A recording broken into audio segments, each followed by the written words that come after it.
Hello everyone! Welcome to the Queer Corner, where we discuss all things queer discourse. I am your host, Aria, better known as DJ Tornado, the Spin Master, and today we're going to be talking about compulsory heterosexuality. Now, you may be sitting there asking yourself, what is compulsory heterosexuality? And that's okay, I'll tell you. Compulsory heterosexuality, better known as COMPHET, is defined by Adrienne Rich as the theory that heterosexuality is assumed and forced upon people by a patriarchal and heteronormative society. Most, if not all, queer literature revolving around the term compulsory heterosexuality is closely linked to lesbianism or sometimes even bisexualism. The term COMPHET is so closely linked with lesbian discourse due to the existence of ubiquitous literature such as the Am I a Lesbian Master Doc, which touches heavily on the connections that exist between lesbian existence and compulsory heterosexuality due to widespread heteronormative dating scripts that place women in submissive positions regardless of their true sexual orientation. Woo! Alright. Cool. Got it? Got it. So, one of the most recent discussions around compulsory heterosexuality has been sparked due to a song that went viral on TikTok called Good Luck Babe by lesbian singer-songwriter Chapel Roan. This song touches heavily on ideas that are very closely linked to compulsory heterosexuality, such as a lesbian being unhappy in a marriage with a man because they married that man out of what they assumed to be obligation. The song Good Luck Babe is actually what encouraged me to choose COMPHET as my research topic for today, and upon delving deeper into the terminology of compulsory heterosexuality, I was led to a Reddit post in the subreddit r/actuallesbian, in which actual lesbians were discussing the term and brought up many different contemporary issues revolving around the use of the phrase compulsory heterosexuality. Some of these specific examples include the attraction to men in the form of fictional or celebrity crushes and the perceived homophobic nature of the Am I a Lesbian Master Doc. The aforementioned subreddit r/actuallesbian is what began my research into COMPHET.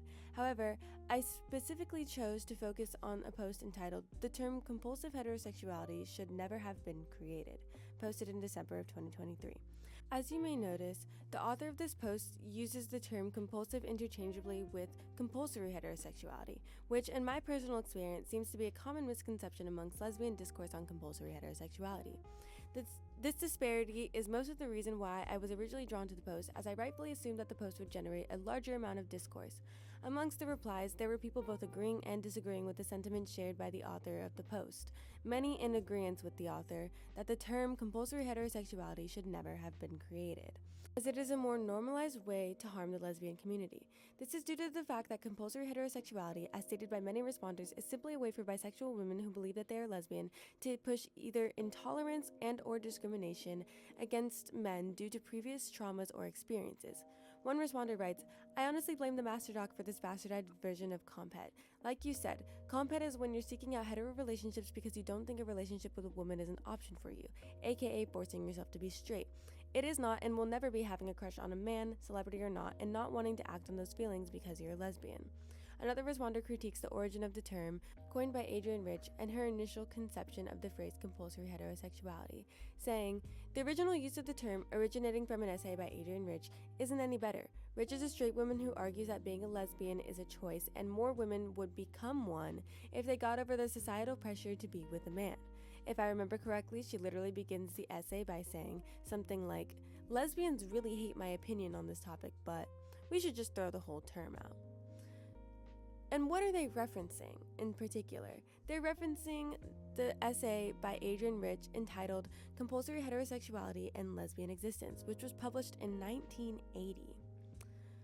Now, this essay has many faults, but has many strengths as well. One of the specific strengths that I noticed when I was reading this essay was a concept that she identifies as male identification. Now, you may be asking yourself, what is male identification? I'll tell you. She describes male identification as a concept and the effects that it has as internalizing the values of the colonizer and actively participating in carrying out the colonization of oneself and one's sex. Male identification is the act whereby women place men above women, including themselves, in credibility, status, and importance in most situations, regardless of the comparative quality of that women may bring to the situation. Interaction with women is seen as a lesser form of relating on every level.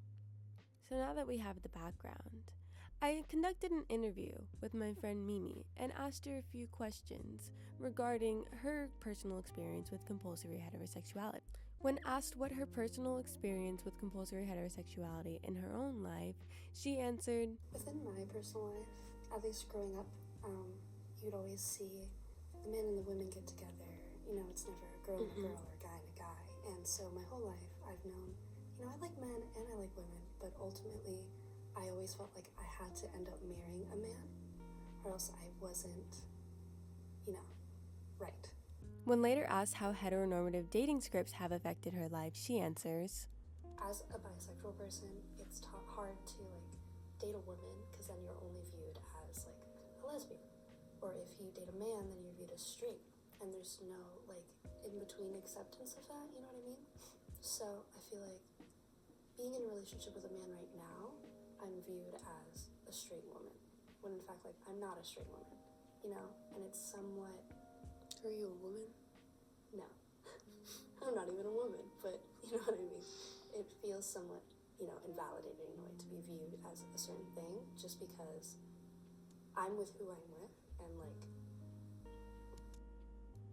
Now, if you're not queer, you may be wondering, why does any of this even matter? And it matters because of the young people. It matters because of the young people whose minds are shaped by heteronormative dating scripts and compulsory heterosexuality as a whole. In Amanda Pollitt's article, Heteronormativity in the Lives of Lesbian, Gay, Bisexual, and Queer Young People, she explains the effect that these heteronormative standards have on young people by stating that because identity development occurs primarily in adolescence or young adulthood, understanding how multiple identities interact with one another is especially salient for sexual minority young adults as their identities are developing and changing. Failure to acknowledge these intersecting identities minimizes the experiences of understudied groups. Thus, focusing on the unique experiences of gender and racial minorities adds nuance to research and theory on how heteronormativity manifests in the lives of sexual minority young adults. Now, if you're still wondering why this matters, I encourage you to think about if the tables were turned. If you were a heterosexual person living in a homonormative society that rejects and diminishes all things heterosexual, how would you feel? Would you feel welcomed, safe, or able to express who you truly are? I don't think so. However, I'm not one to tell you what to think and what to say and how to feel. It is up to you to determine the environment in which you want to live in and the environment in which you want to raise your kids in. And if that environment is a heteronormative society, I suggest you reevaluate the values that you have and the ways that you may be pushing your heterosexual phenomenology onto queer people. I also encourage you to think about what you, whether you are an ally, a heterosexual person, or a queer person, to think about the ways in which you can use queer phenomenology to break down modern heteronormative dating scripts. Thank you for listening. This has been The Queer Corner. I have been your host, Aria, and I hope to see you at the next show. And happy Pride Month!